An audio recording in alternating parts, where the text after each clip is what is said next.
in our current science, there are four basic forces: electromagnetism, gravity, and the strong and the weak forces which occur in the nucleus, and they hold the nucleus of atoms together.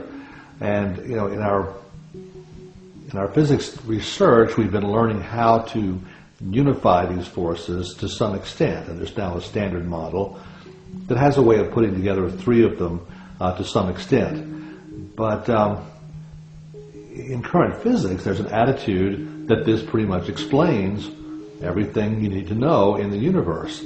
Unfortunately, that idea is based on the fact that our knowledge of physics comes from high-energy particle experiments.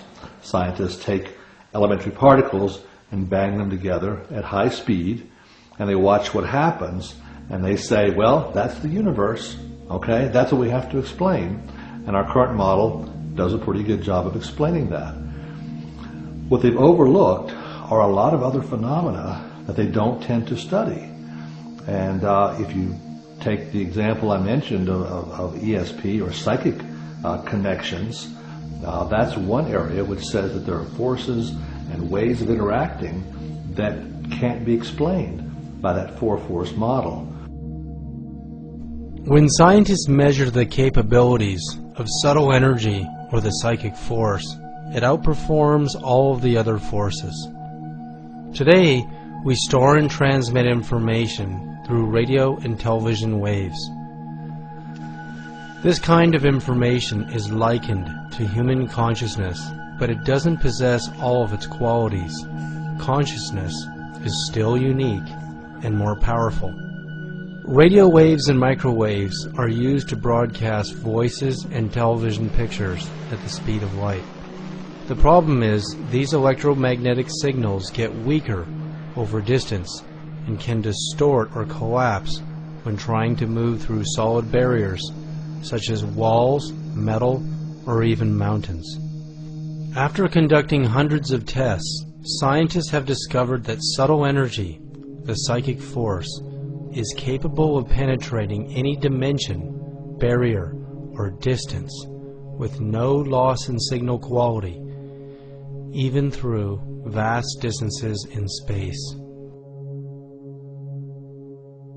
The Princeton Pear Lab experiments have also shown that people's minds have the ability to affect things at a distance.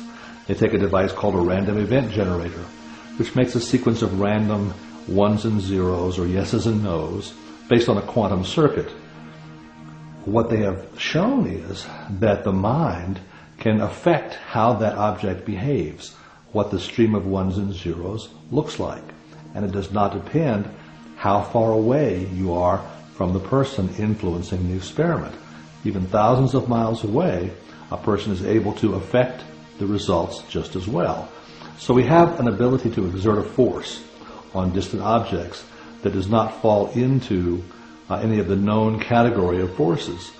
This new force goes through barriers that would normally stop the known forces. It even acts backwards in time in certain types of experiments. This new force, the Russians have called torsion. It's known by a variety of different names. It may be the same thing as what the Chinese call qi, the essence of Chinese medicine. It appears to affect space and time, and by doing so, it affects all the other forces, and it really calls for a new re-examination of physics. Bill Tiller has called this raising the gauge. Dr. William Tiller has conducted hundreds of tests proving that human consciousness or intention can affect the pH value of water over any distance and through any barrier or dimension.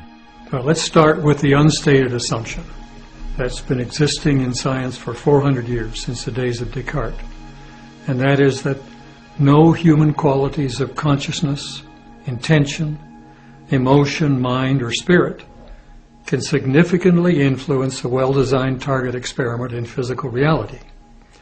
And so in '97, I set out to seriously test that assumption, having received some important funding from a private source.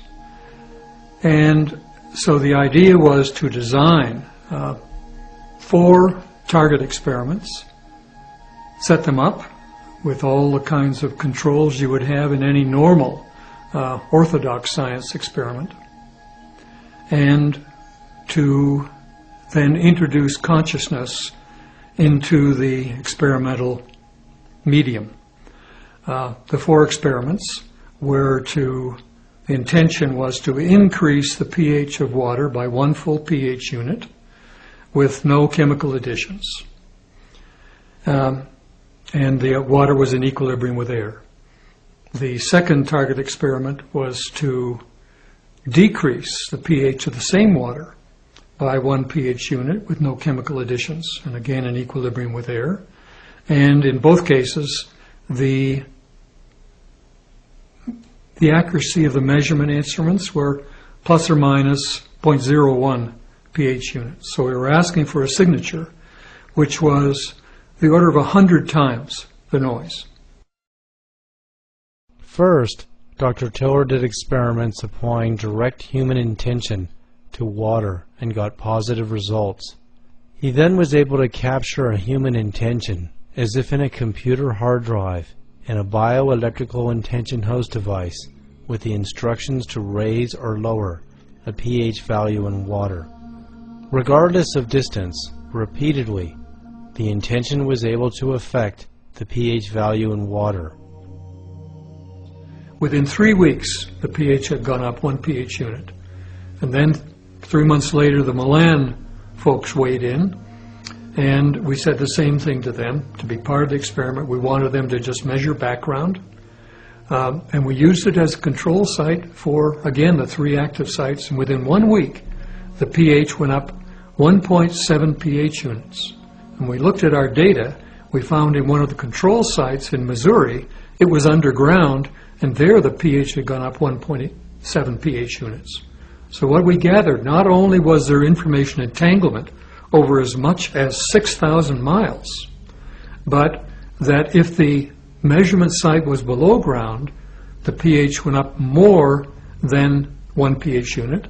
If it was 3 stories up in the air, as it was in Bethesda and Baltimore, it only went up 0.8 pH units.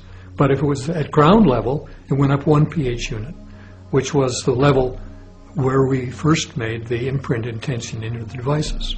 Another amazing quality the psychic force exhibits is no distortion between sender and receiver.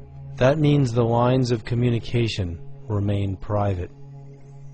Well, I'm Gary Schwartz, and I'm currently a professor of psychology, medicine, neurology, psychiatry, and surgery at the University of Arizona, where I direct a laboratory for advances in consciousness and health. And I direct a team of people doing research that essentially integrates body, mind, and spirit. I've been doing a lot of research in the area of energy healing and consciousness that involves energy and also extends beyond us. So where one person's consciousness and energy can affect the physiology, biochemistry, cellular function, and conscious experience of someone else, either locally in a close proximity or even hundreds or thousands of miles away. And that's summarized in my new book, The Energy Healing Experiments. Well, we've done many kinds of experiments to look at both local and non-local or distal effects of intention on healing. One area of research involves what's called biophoton imaging, where we literally, using a super-cooled camera, it's cooled anywhere from minus 70 to minus 100 degrees centigrade. These cameras were originally designed to look out into deep space, to photograph galaxies we cannot see with the naked eye. Well, we began to wonder if we could use these cameras to actually image living systems. So instead of looking out into space, we're looking at biology. And we began working with plants. And one of the many reasons for working with plants, besides they're fundamental to life and they relate to light, and we are very much part of connect with the plant community. But plants are also very easy to work with because they can sit in the dark for long periods of time. They sit still. And so therefore you can get very good images of the light that the plants emit. And what we found is that not only can we measure the light that's coming out of the plants, which you cannot see with the naked eye, but we can measure auras that are actually surrounding the plants. So you can see the light that's going on around the plants. Then we can actually see how the plants interact with light. So for example, if you have two geranium leaves, one next to the other, and you take a long exposure, you can actually see the extension of the light, and it's like lightning grabbing one another and caressing one another. You actually see the light beams connecting the two, which again has never before been seen. Now you can take healers